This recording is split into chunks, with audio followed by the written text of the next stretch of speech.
So, here's the question I've been hearing again and again lately in emails, in comments, and even whispered at workshops when people think that they are genuinely the only ones struggling. How do I know what's actually mine to carry and what I'm picking up because I'm overwhelmed, empathic, or just terrified of getting it wrong with the Mórrígan? It's a fair question. And it's one that comes straight out of the times we're living in, I think. Because most of ye are navigating personal stress, community tension, and a rolling global crisis. That's like just the background noise of modern life now. No wonder people feel like everything is a sign and everything is a burden and everything is a calling and everything is urgent. Our nervous systems are in overdrive. Let's clear something up from the start. Just because you feel it, it doesn't mean it's yours. And just because the Mórrígan is in your life, it doesn't mean that every flash of anxiety, every nightmare, every bit of bad news on the internet is a divine message that you need to interpret and act on. Calm down, okay? I know, easier said than done. But think about it, that's not how sovereignty figures work in the Irish tradition, and it's definitely not how the Mórrígan works. To understand this properly, we need to go back to what she actually does in the stories, in the mythology. Not the TikTok versions, not the dark Celtic goddess of everything, mashups. The real lore, the political and territorial material. One thing that is very clear about this goddess is that the Mórrígan directs her warnings and her interventions towards kings, territories, armies, leaders, and whole communities. Her messages are about the state of the land, the shape of the conflict, the readiness of the people, and the truth that needs to be spoken into a political moment, a moment of change. She is not out there handing out private spiritual homework to isolated individuals just for, fun? For shits and giggles? I know we're all special snowflakes, right? We are. But that idea is very modern and honestly a bit colonial in how it centres the individual above the collective. All right? So we're into a little bit of decolonisation theory here. Mórrígan is an Irish goddess. Irish society has always been communal, not individual. We talk about tribes all the time. That's what that is. And in the lore that we have, she is concerned with right relationship between people and place. Not your personal destiny, not your private anxiety, not whether you skipped a ritual or forgot an offering. So, if you have been carrying every crisis like it's your personal burden, I want you to hear this clearly and be released. That's not devotion. That's overwhelm. That's heading for burnout. And overwhelm is a symptom of disconnection, not connection. I'm not having a go at anybody. I'm not throwing shade over here. Let's talk about why this happens to so many of you, of us, because I am not immune to this either, who feel drawn to sovereignty work. People who gravitate to the Mórrígan tend to be the ones who care deeply, who feel deeply. We feel responsible. We want to do the right thing. Honestly, We're often the eldest daughters. I'm holding my own hand up here. The organisers, the community mediators, the ones who hold the line for everyone around them long before they ever lit a candle for a deity. It's not everybody, of course. An army is made of a multitude of different people, but it is a pattern. So, of course, when that personality type steps into relationship with a goddess associated with challenge, with truth, with communal crisis, the wires can very, very easily get crossed, and suddenly every feeling becomes a mission. Every problem becomes your problem. My problem. Again, talking to myself here as much as any, right?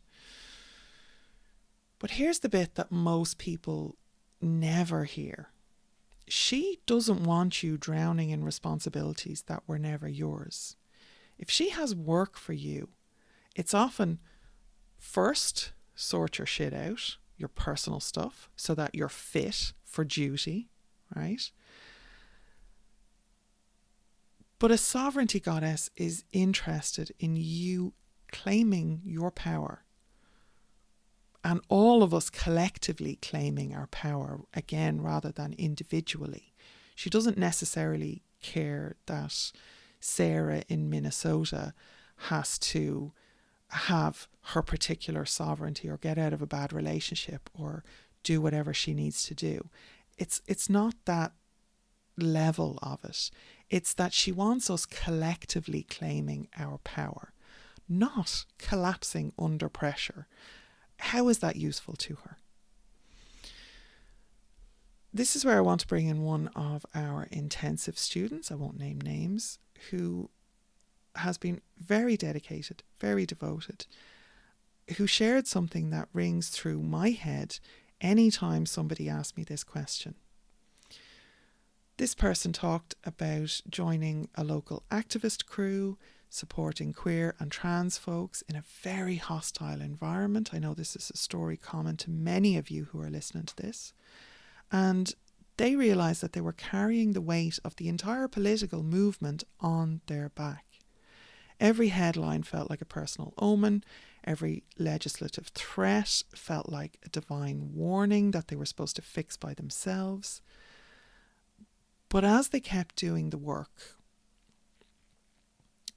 and the work that they chose to do was small, community-rooted, relational work, they realised something absolutely vital. That is also something that I realised back in the day.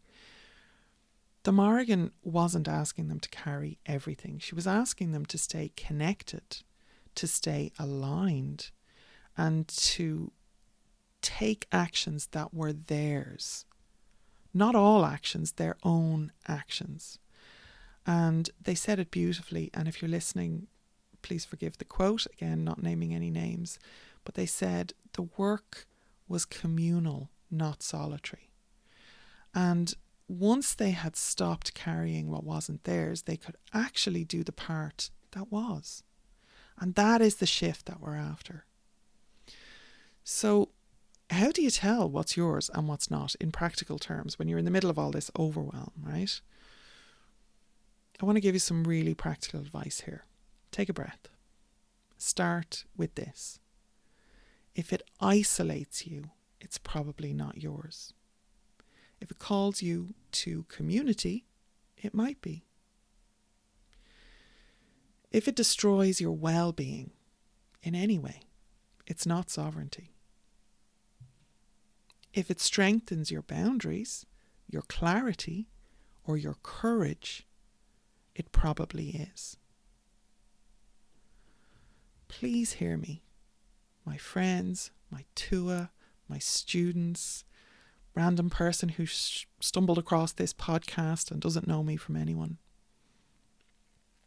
Please hear me. Right relationship never asks you to lose yourself.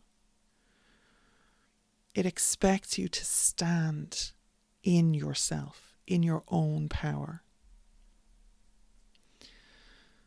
The Mórrígan's function is to uphold the structures that keep a people and a place alive, healthy, well, the fear flaha, the sovereign's truth, the relationship between people, land, leadership, and the other world, our spiritual connections, our magical as well as our mundane.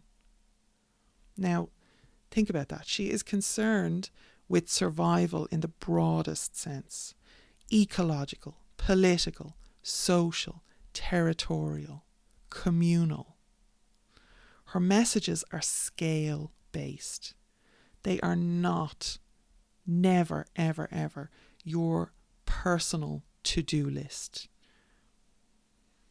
They're about whether the community is aligned with truth, with justice, with the needs of the land. And when she appears in the stories, you don't have to take my word for it. When she appears in the stories, it's never to say, hey, you personally need to fix everything. It's to say, something is wrong here and it must be addressed. Now, sometimes she's addressing it, because who actually addresses it is another question. Sometimes it's kings, sometimes it's warriors, sometimes it's entire groups or tribes, and sometimes it's her.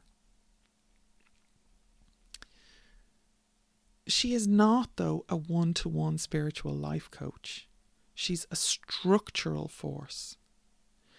So when you feel a burden coming in, the question is not, what should I do? Panic, panic. The question is this mine? Take a breath. Go back to what I said.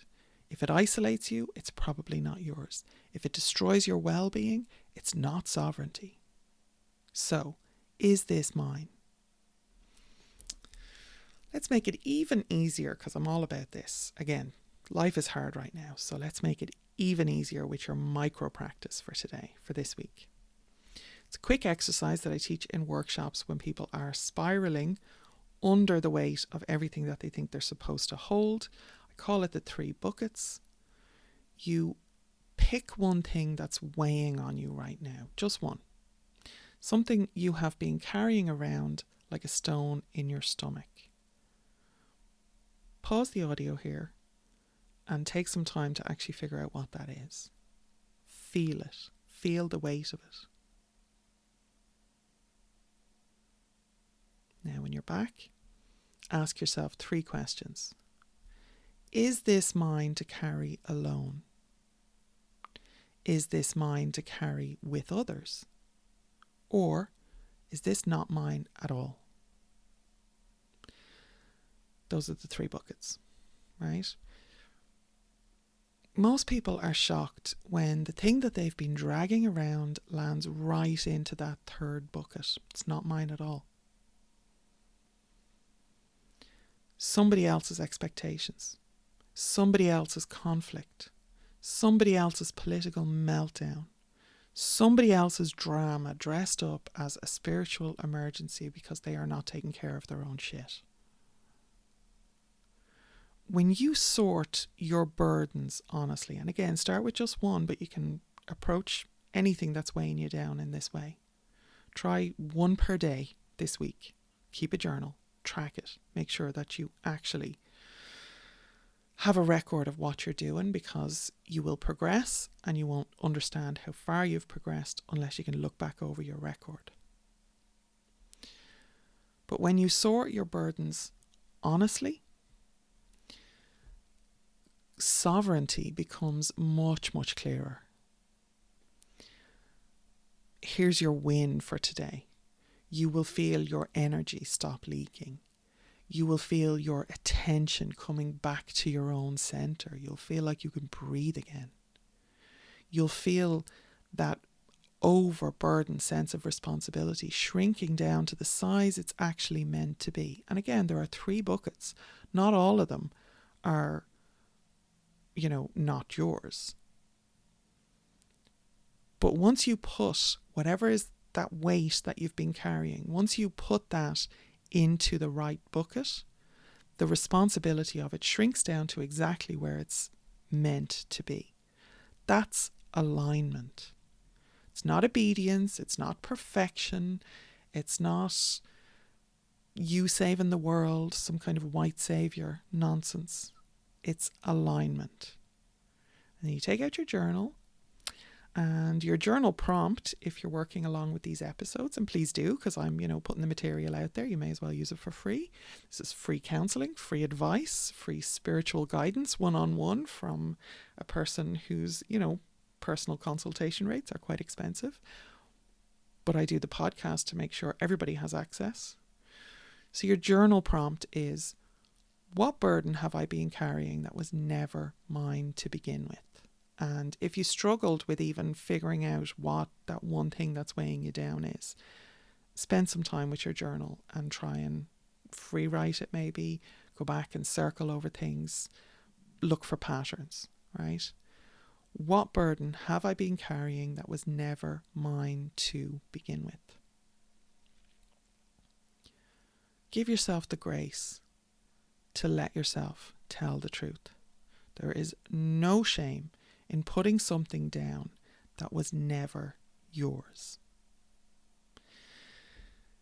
If you want to deepen this, you can go back to the episode on projection. It pairs beautifully with this one, especially if you tend to personalize every feeling. And if you're craving real foundation work, the kind that keeps you from burning out or misreading every spiritual nudge, our online course, Understanding the Goddess Mórrígan, is an excellent next step. So we'll wrap it up there. But remember, just because you can feel it, it doesn't mean you're meant to carry it. Just because you're aware of it when other people might not be, it doesn't mean it's yours to carry. Sovereignty is about the right weight, right work, right relationship. You do not serve the Mórrígan by breaking yourself. You serve her by standing in your own centre and knowing what's yours. If the Mórrígan is calling you, or if you are calling to her, you may need some solid ground to stand on. Please get my book, The Mórrígan, Ireland's Goddess, Sovereign Secrets from an Irish View by Lora. It is available wherever books are sold. It's not a shelf decoration. It is a working manual for sovereignty with source material, translations, and the work all laid out in a plan. And I'm really trying to get on the Llewellyn bestsellers list. So help me out. Give a gift for Christmas, perhaps. Make sure you leave a review so that somebody else is encouraged to buy the book. Recommend it to a friend or in a group. Please help me. Thank you very much. Didn't mean that to be a beggy at the end there. But, if you've gotten any value out of this, then turnaround is fair play, right? So, slán go fóill, and I will see you in the next episode.